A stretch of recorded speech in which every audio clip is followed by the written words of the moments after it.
Okay, everybody come in. Come in. Don't clog the doorway. I didn't know you were going to be here. No, welcome back, Snurg. Just can you just sit over there? No offense at all. I know. I did not mean to get so angry at you. I'm sorry about that. I'm really sorry. I'm glad you're back. I honestly am. My hair's growing back nicely. Well, you only singed a little bit of it, so it only got to the scalp in an area about the size of a quarter or so. I mean, I got a little angry, but it hurt. You remember we talked about pain and how humans feel pain? Yeah, there was some of that pain that I was talking about. Anyway, have a seat. Do not mess with the kiddie pool. Leave it alone. Snarg, can you slide it over a little bit, because he can't stop touching things. If there's something there, he has to touch it. Just slide it over. Don't slosh it. Don't slosh it. Okay. Oh, Diesel, nice to see you. Hey, okay, everybody sit down, sit down. Did everyone do their reviews for today? Are we ready to talk about our next subject? Who in here remembers what you were supposed to review? I know it was last Friday, but who remembers? Raise whatever appendage you may have. Diesel, yeah. No, not tractors. No, that's next semester. It's not similar to tractors either. No. Yeah. Cheez-Its crackers. No. Did anyone do the reading you were supposed to do? Okay. You see this look on my face right now? This is the human expression, one of many expressions of frustration. You see it? Take a picture of it. Absorb it. Take that fifth eye and absorb this. Diesel, look. We are not here to talk about tractors, and we're not here to talk about Cheez-Its. Okay, what you have just engaged in is called lying, because you all told me that you did your review. You didn't do your review. No. We are here to talk about something a little more basic. I don't want us to get ahead of ourselves, okay? I think if you're going to acclimate yourself to the earth environment, you need to start with simple things.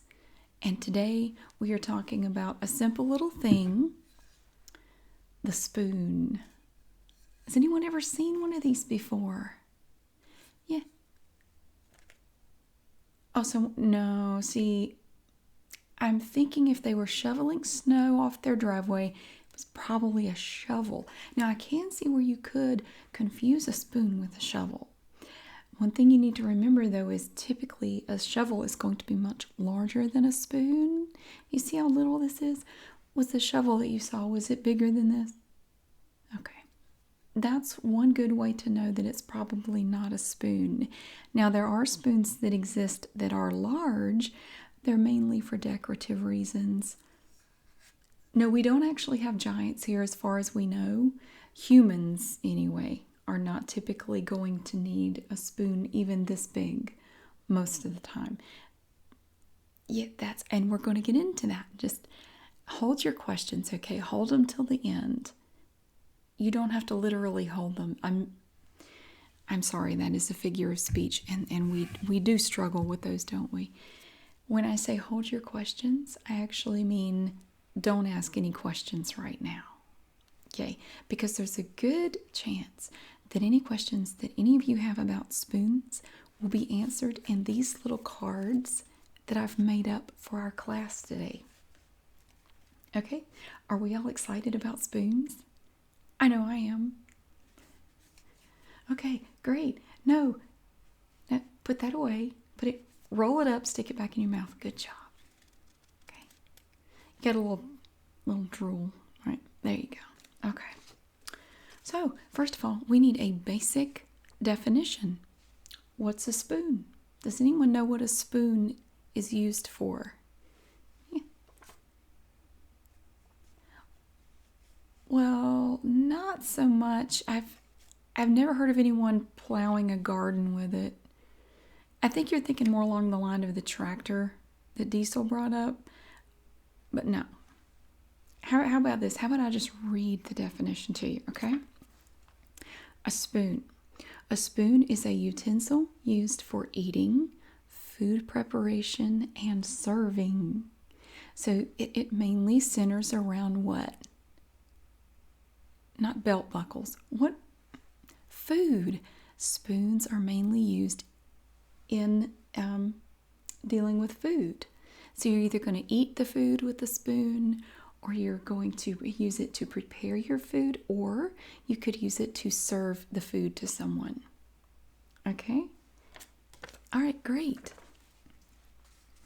Now we're going to talk about the makeup of a spoon.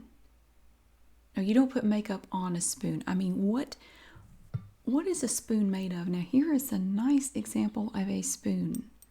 Okay? Now this is a teaspoon. No, well, you don't have to use it just for tea. You can use it for many different things, but it's just typically called a teaspoon. Okay? Now you'll notice there are different parts of this, right? Now this is one solid piece, but there are different aspects, like you have a handle, and you have what's called the bowl. And different spoons are going to have different proportions. They may have a different looking handle. This little angle here may be different. This part can look very different depending on the spoon that you're talking about. So let's look at what makes up a spoon, okay? Spoons consist of a shallow bowl, also known as a head, right here. It can be round or oval at the end of a handle. So this one is kind of, I'd say this is a little more oval, but they can be more rounded. I'll show you what I mean by that. Look at this one. Ooh, now these are both spoons, but you see this bowl here is much more rounded. And this is more of an oval shape. You guys remember your shapes, right? Okay, are you still going over your flashcards? You ate them again. See me after class. I will get you some more flashcards, but only if you promise to not eat these, okay? I'm paying for these out of my own money, so I would appreciate it if you would stop eating everything, literally everything I give you. This is frustration, okay? See this? You don't want to interact with humans and see this face, because future interactions with that same human are going to be tense. We don't want that, okay? We want everything to be nice and smooth and good. We want to avoid the face. All right, let's talk about spoons today. Present-day spoons are typically made of metal, wood, porcelain, or plastic. Yeah, so you could have a wooden spoon. Now this is wood. Now there are many different types of wood. We have not gone into all of the wood types yet, but there are different types of wood. And does anybody remember where wood comes from? Okay, don't reference a joke book to answer that question, Diesel, please. Be serious. It comes from trees. Good job. So this one is made of a tree that was cut down and then formed into the shape of a spoon by somebody. So you have wood, you have metal. All different types of metal can be used to make spoons. We'll get into that in a minute. And you can also have spoons made of plastic. I don't have a porcelain spoon. Zot, what? I'm not trying to tempt you. I know you're trying to quit. I wanted to show an example of a plastic spoon, that's all. Oh, I know you're really tense. I know you have final exams for streetwear next week. Okay, you can go smoke this one, but come right back in, okay? Don't stay gone too long. You got to cut him a little slack. He's down to a pack a day. So that's an improvement. All right. What about in the past? Well, we do know that spoons in various forms were used by the ancient Egyptians, which is pretty cool. Did anybody know that spoons went back that far? Yeah. Well, I know we haven't gotten into world history and all that yet, but just trust me, it was a long time ago in terms of, human history. I know you've been around longer than that. You don't have to brag. Well, let's learn a little bit more about those Egyptian spoons. Egyptian spoons were made of ivory, flint, slate, and wood, and were often carved with religious symbols. So they would get pretty decorative and ornate with some of their spoons, which gives you an idea of something about humans. Now, you know how we like to take everyday things and make them a little bit more fancy. Yeah, like this right here. Now, this is a common tool used by humans. It's not a torture device most of the time. But see, it has carvings on it of animals and plants and little designs, just to make it a little extra special. That's one thing that humans like. Some of you guys, depending on where you came from, are not familiar with the concept of decoration. But humans like to make things a little bit special sometimes. They just like to look at nice things, even if it's an everyday item like a spoon. Oh, and here's another fact about spoons. In the Shang Dynasty in China, spoons were made of bone. Which, do you remember what bones are? Most of y'all don't have them, so it's something you've had to come to, to learn about. Right, it's the stuff inside of humans and other animals that hold us up so we don't become a glob, like a blob on the floor. It holds us up. I did not mean that personally. Well, you could work on your posture whether you have bones or not. See, look how much straighter you sit up when you're mad at me. I wasn't picking on you. I was simply stating a fact that humans and other animals have bones. And they used to make spoons out of them, which is pretty cool. I just wonder what they look like. I don't actually know. All right, a little more spoon history here.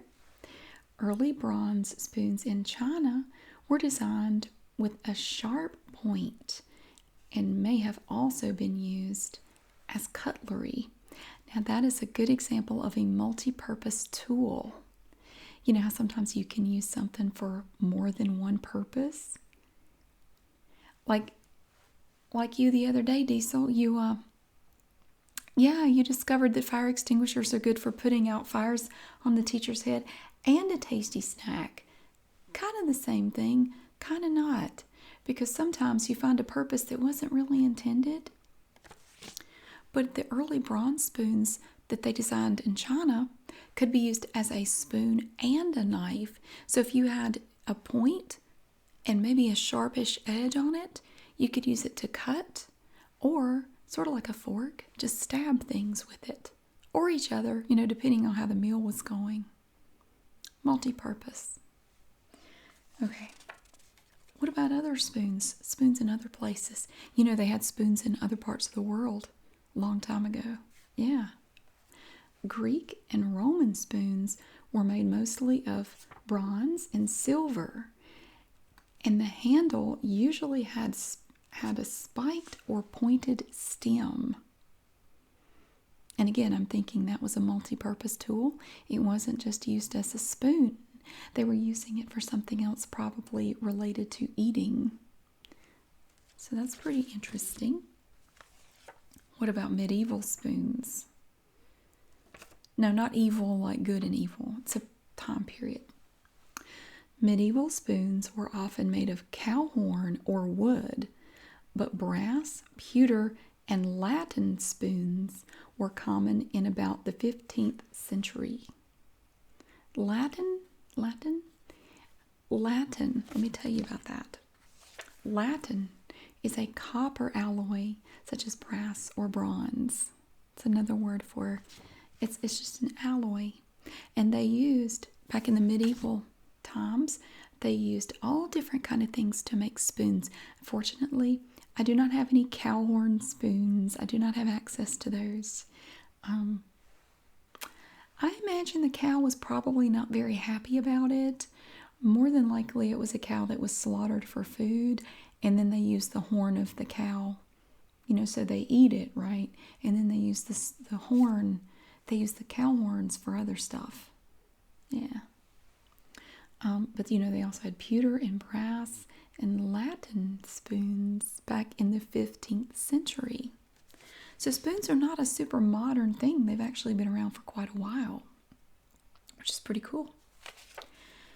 What about English spoons? What about spoons over there?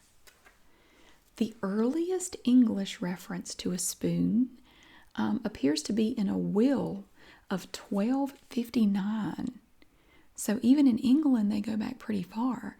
So apparently someone mentioned a spoon in their will in England in 1259. A will, well, you know how humans die, right? You do not have to rub in the fact that you're immortal, okay? We don't want to hear it. We're a little sensitive about it. We have fear, which causes us to react sometimes in defensive posturing. Things that we don't like, sometimes we react this way, okay? Don't rub it in. Okay, so you're never going to die. Ooh. That just means you're going to have to take more quizzes than everyone else in here. Humans die, okay? We have yet to find one that doesn't. Sometimes we like to prepare ahead of time. I know it's not going to be on the test, but listen anyway. We die, and sometimes we like to prepare for death, and we want to have our last wishes carried out. So we might write down what we want to happen. If you have belongings, you might want them to go to certain people. And probably what happened in this will of 1259 is that someone created a will. Maybe they had some fancy spoons. Maybe they had some made of silver and were valuable. And they wanted them to go to a certain person or be used in a certain way. You can put that in your will. You can put anything in your will that you want. And the hope is that when you die, your wishes will be carried out. And I hope that the spoon or spoons of the will of 1259 went where they were supposed to go, but I actually don't know. Does that help? No? Sorry. I try. Don't cry. Stop. It's actually corrosive and it messes up the chair, so if you would just dry it up, that'd be nice. Yeah. I'd hand you a tissue, but it would just go right through it, so you're just going to have to dry it up. Now, think about something boring, or just listen to me, either way. Okay. In the first quarter of the 18th century, the bowl becomes narrow with a tongue or a rat's tail down the back. And the handle is turned up at the end. So if you're looking at a spoon from today, okay, this is not an old spoon. Okay, this is a new one. If we're talking about the first quarter of the 18th century, the bowl, that's this part, becomes more narrow, kind of like this. So maybe older spoons looked a little more like this, and you can see that this one is more narrow than this one. Yeah. Right, it had a tongue or a rat's tail down the back with the handle turned up at the end. You will notice this handle turns up ever so slightly at the end. It's quite subtle. But it kind of does. Yeah. You can't lick it. Sit down. I don't mean to be stern, but sometimes I just wonder about you. You can't lick any of my props. No, you can't lick me either. Sit down. Listen. Okay. Spoons are primarily used for eating liquid or semi-liquid foods, such as soup, stew, or ice cream. Some good stuff on here, huh? Yeah, now, so if you have a spoon, look at how it's made. You can tell by the way it's made that you're going to use this for something that might be hard to pick up with your hands. Like, I can't imagine eating a piece of bread with this. A piece of bread you can just pick up. You don't need a spoon for bread. But stew or soup or ice cream, this would come in really handy. It's just a little scoop. It's like a little shovel, and you just scoop it up. And you can eat it much easier. And that way, also, you don't have to use your hands, which, if you're dealing with a liquid, your hands aren't going to really help much. So, it's good for certain types of food. It's not something you would use for every food. Like, spaghetti might be hard to eat with this unless it's cut up really small. Then maybe you could. SpaghettiOs, I know it's one of your favorites. You could eat SpaghettiOs with a spoon. In fact, that would be the easiest way because there's a lot of liquidy stuff in there. All right, but what else can you use spoons for? Spoons are also used for very small or powdery solid items, which cannot easily be eaten with a fork. For example, cereal or green peas, things that aren't necessarily a liquid. Like if you have, you're eating your peas, it would be difficult to stab them with a fork. It would take forever because they scoot away from the fork because they're annoying little things and they don't taste very good on top of that. So it's just like, why are we doing this? But if you wanted to eat peas, which I personally don't like, but if you wanted to eat them, I think it would be much easier with a spoon. Although sometimes we kind of cheat. We'll take either a butter knife or our finger and kind of push them onto the spoon. Because even with a spoon, they roll away. It's very annoying. But remember, it's not only for eating. You can also use spoons in cooking and serving. So again, it still deals with food, but not necessarily just the eating part. You see? So you could, like, here's a serving spoon, okay? This is one of mine, okay? You see? Now this is made of plastic. It's a nice sturdy spoon. Now this would be awkward to eat with, wouldn't it? Well, not for you. I know you have 4 mouths. I mean, you could use 4 of these at once. But a human mouth, it would be awkward eating with a spoon like this. That's why we have smaller spoons. They are specifically made for specific purposes. So this is an example of a serving spoon. You can see it has a handle here that makes it easy to hold, and it's angled down like this, which makes it easier to scoop whatever you are serving and place it into another container, like a bowl or a plate for someone. Or you can use it for stirring.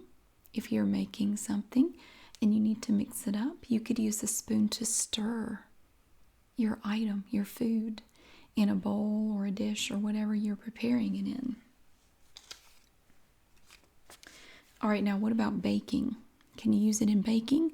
Yes, you can. In baking, batter is usually thin enough to pour or drop from a spoon, which is also often called drop batter. Drop batter. So if you had batter like you were making pancakes or a cake or something, you could dip it in there and pour it. It's going to have a thicker consistency than most liquids, but it does kind of drip like a liquid, only slower. And you can just pour it, and sometimes it's called drop batter. See? I'll let you try it after class. If you want to scoop some imaginary batter, that's fine. That's okay. You need to put your spikes away while you're in class, if you don't mind. Can you just retract them real quick? Because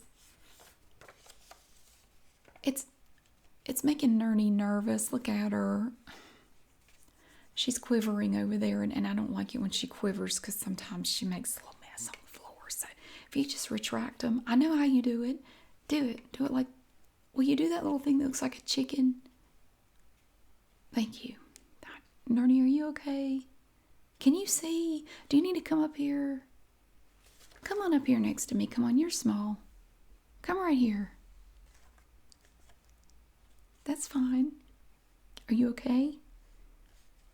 I don't have any matches, sorry.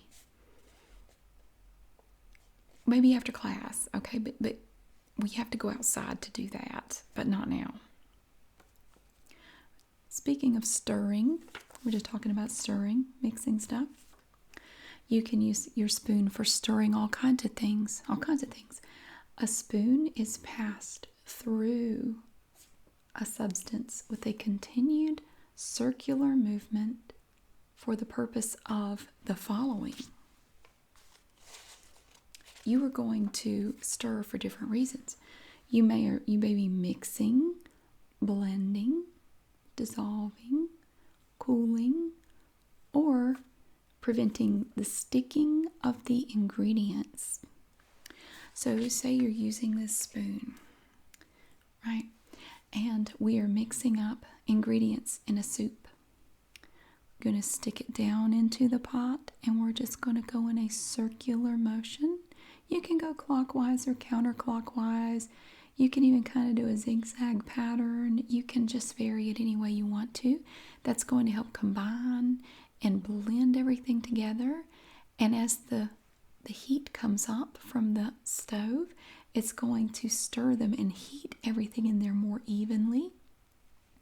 And it will keep stuff from sticking to the bottom and burning. So stirring is a very useful behavior. Everybody practice this. Just pretend you're holding a spoon and just do this. Like this.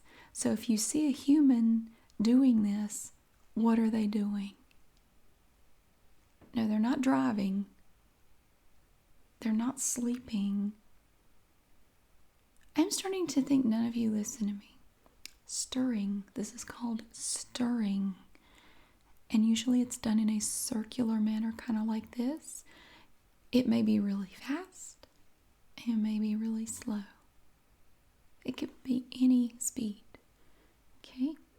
And then you're going to take it out. Maybe tap it on the side of the pot. And then set it aside. Okay?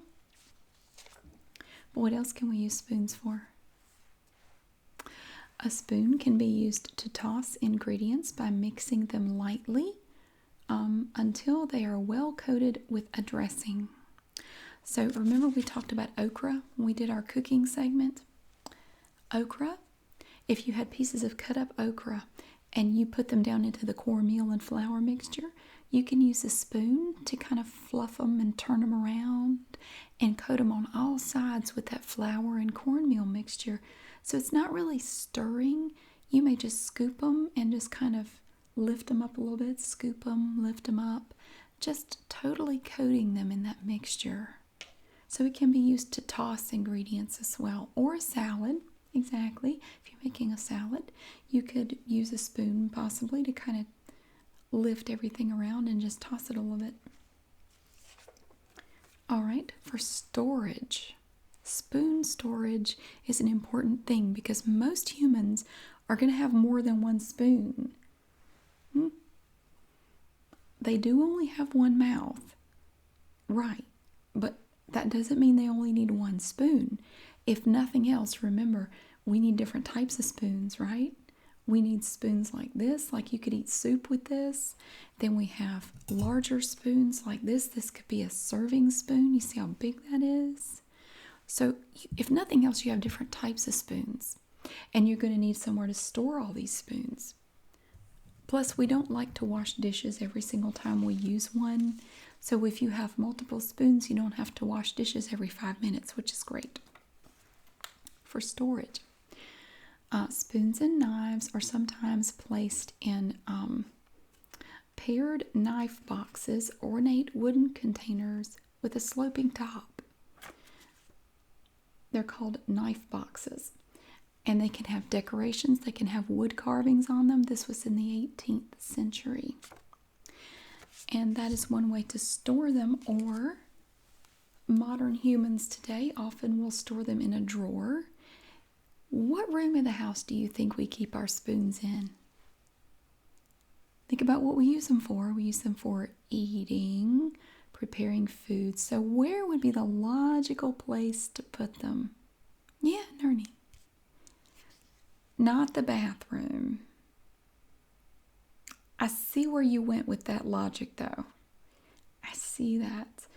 Actually, the right answer would be the kitchen. Usually you're going to find these in a kitchen drawer somewhere. So let's say you're at a human's house, and of course you're acting normal, and the human is cooking, and they say, hey, can you grab a spoon out of that drawer? Are you going to go into the bathroom to look for a spoon? No. You're probably going to stay right there in the kitchen. If you're in the dining room, you want to go into the kitchen. It's probably not going to be in the dining room. It might, but it's probably going to be in the kitchen. So you go in there and you're going to pull out drawers until you find what's known as silverware. You're going to find spoons, forks, and knives, probably in a drawer. That's a bonus tip. All right, what about spoons on the table? On the table, an ornamental utensil called a nef, shaped like a ship, might hold a napkin, knife, and spoon. It's called a nef, N-E-F. Yeah, so it's a little thing that is going to hold your napkin, knife, and spoon all together for each person on the table. Very handy to keep everything together. Spoons can also be used as a musical instrument. Maybe after class today we'll go onto YouTube and look at people playing spoons. They take 2 spoons, and I'm not going to attempt it because I don't know how to do it, but it focuses on the sound of spoons. And some humans are really good at making music using spoons and their 2 hands and usually a leg. I know it sounds grotesque, but when you see it, you'll understand what I mean. They don't have to take their leg off. I mean, they can leave it attached. It doesn't have to come off.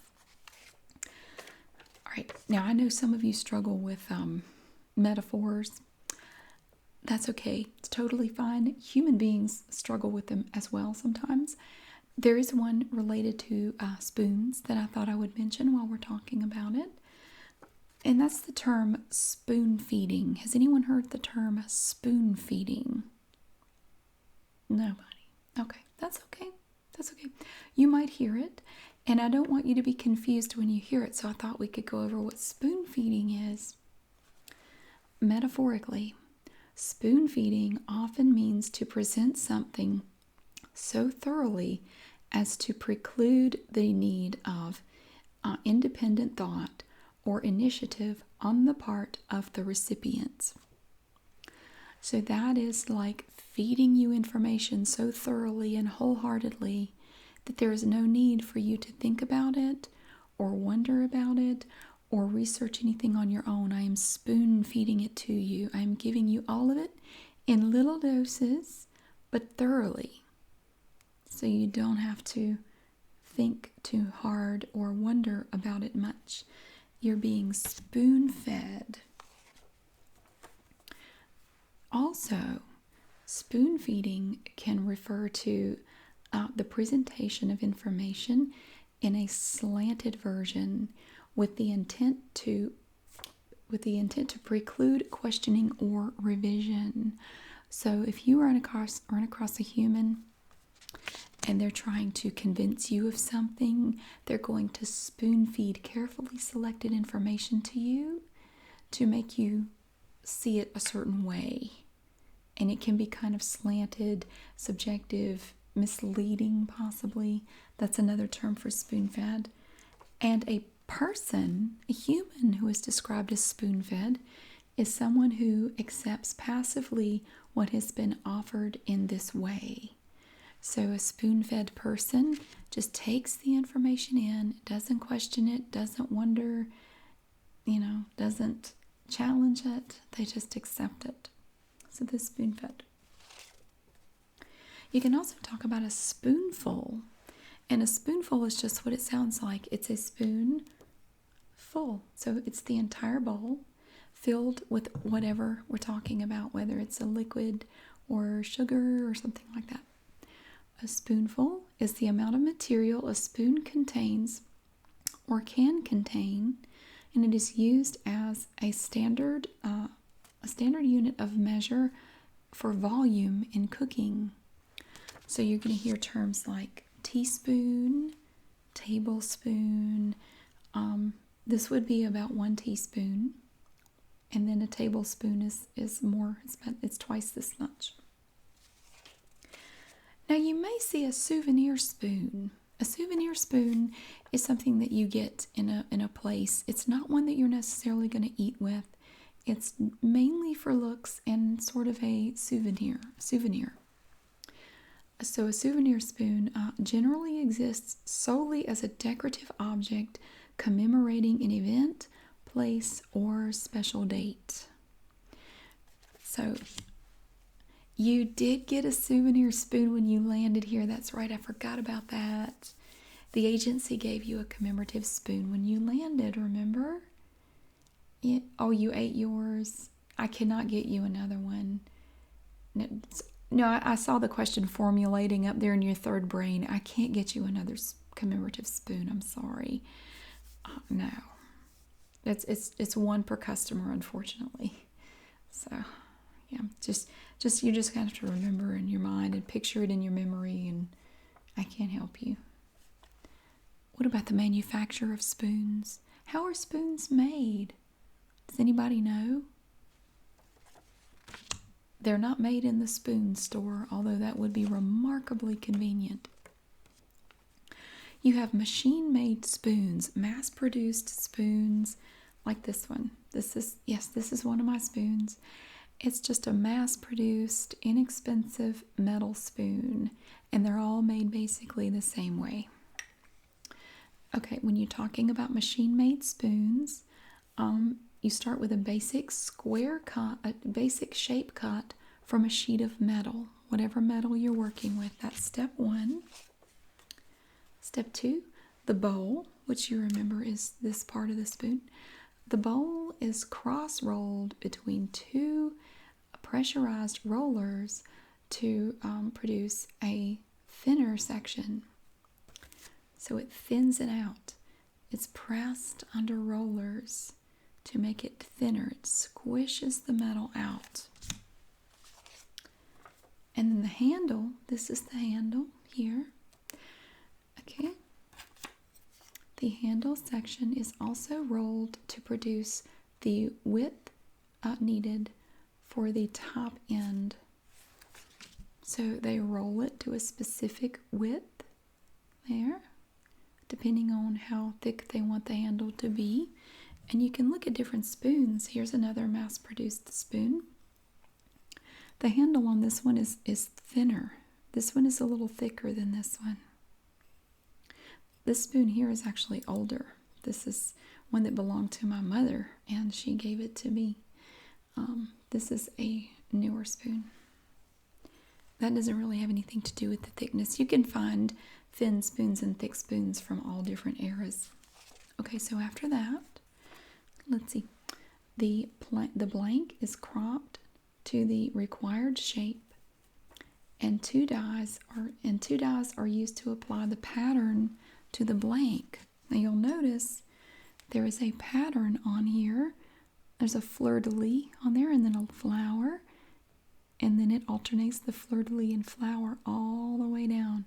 Now not every spoon is going to have that pattern. Here's my mother's again. This one actually just has a rose with a textured background, and that's all. You don't have anything down here. Or this one doesn't really have anything in the middle. It just has this line going around. Nothing special there. Some of them are really fancy, some of them aren't. All right. The flash is then removed using a linisher, and the bowl is formed between 2 dies and bent. So you're going to have 2 dies, bend it up. See how it's curved? Because if it's not curved, it's not going to work very well, is it? It's not going to hold anything. If it were flat, you go to scoop some liquid or something, it's just going to fall right off of there. So it has to be curved. Now some spoons are more curved than others, as you can see. This one is, first of all, it's bigger, but the curve is a little different. And that's okay. They don't all need to be the same. Just like people, just like you guys. It's okay if we're not all the same. Spoons can also be made by hand forging using tongs, a hammer, and an anvil, and beaten into shape. And that's the way they were more commonly made in the past. You don't see that so much anymore, although you can still get hand forged spoons, forks, and knives. They are more expensive than mass produced stuff like this. These are inexpensive. Okay, what about spoon derivatives? It's like spoon babies. Other things that have come from spoons. Did you know that there are things that came from the idea of a spoon? Little spoon babies. Here's the most common one, the spork. Has anyone ever seen a spork? It's a combination of a spoon and a fork. And if you'll notice, it's shaped like a spoon, but it has tongs like a fork. Thus the name spork. Yeah. It just took the two words and mashed them together. Here's another one that is less commonly known, and I do apologize because the picture is not great. A sporf. That's your cousin's name? How about that? Small world.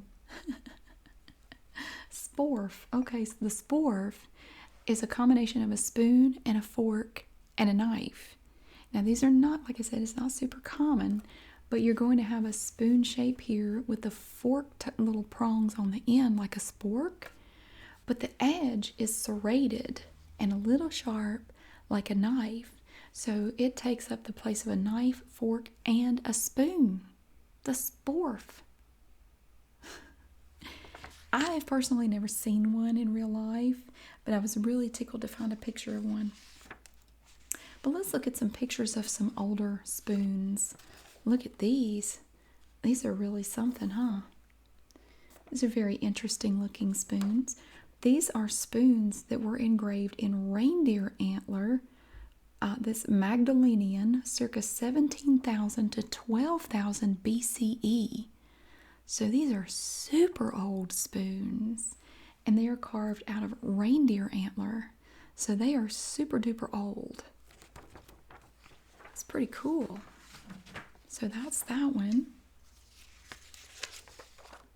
We also have these here. These are beautiful. Look at the designs on there. These are gorgeous spoons. Now these are Native American Yurok spoons from the 19th century. And just imagine the handiwork and the craftsmanship that went into making these spoons. See, humans are remarkably artistic. They are remarkably creative. I know sometimes they get on your nerves and you don't understand everything we do or say. And I agree, looking at it through your eyes, a lot of what humans do is senseless and just weird, but it's a fascinating species. I really encourage you to spend more time out among the humans, which you will as you go on through the class. Just give them a chance. And here we have, this is kind of hard to see in the picture. This is a spoon with a special tip for kiwi fruits or melons. It has a serrated edge on it.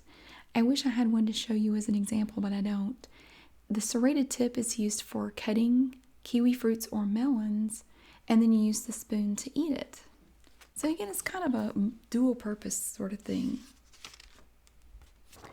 And here is a really cool wooden spoon. It's a little rougher looking than this one, but it's much, much older than this one as well.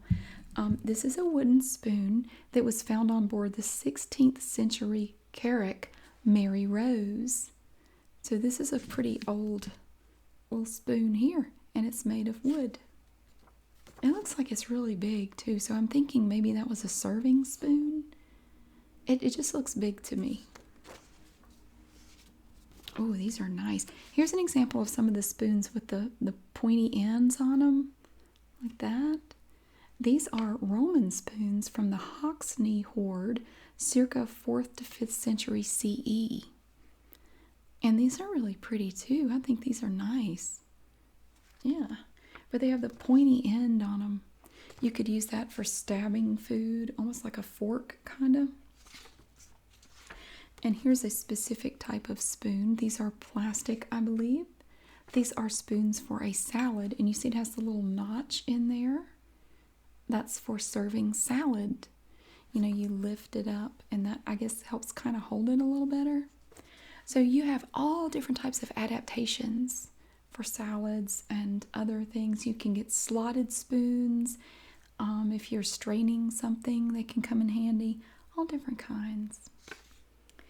Now, there are some things. One thing you want to keep in mind when it comes to spoons.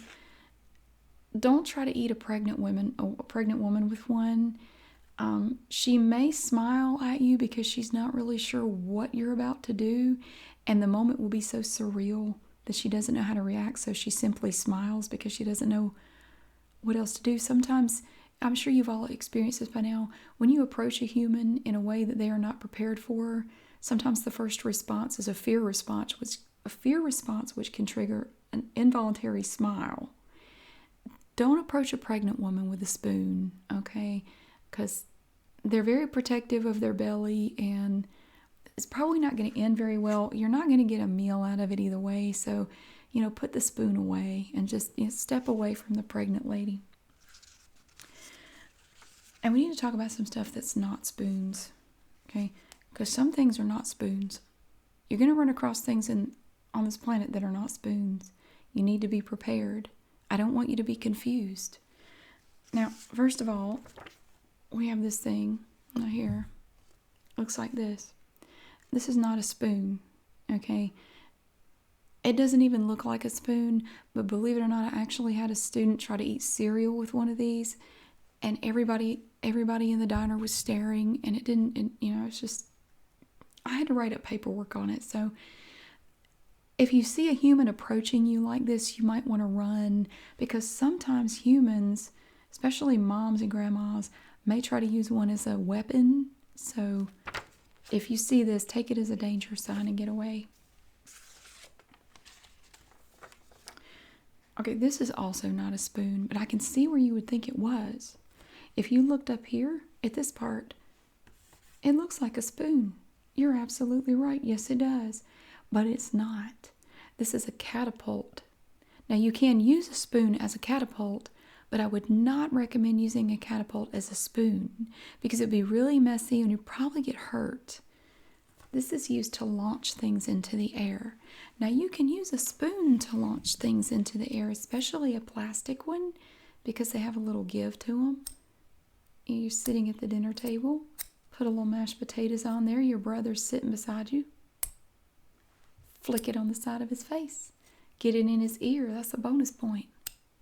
So you can use it as a catapult, but if you do, your mom will probably yell at you and tell you to leave the table, so maybe don't do that. So anyway, catapult.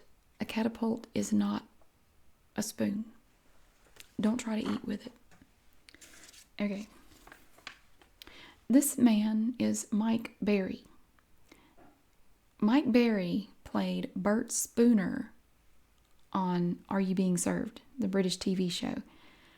His name in the show may be Bert Spooner, but he is not a spoon.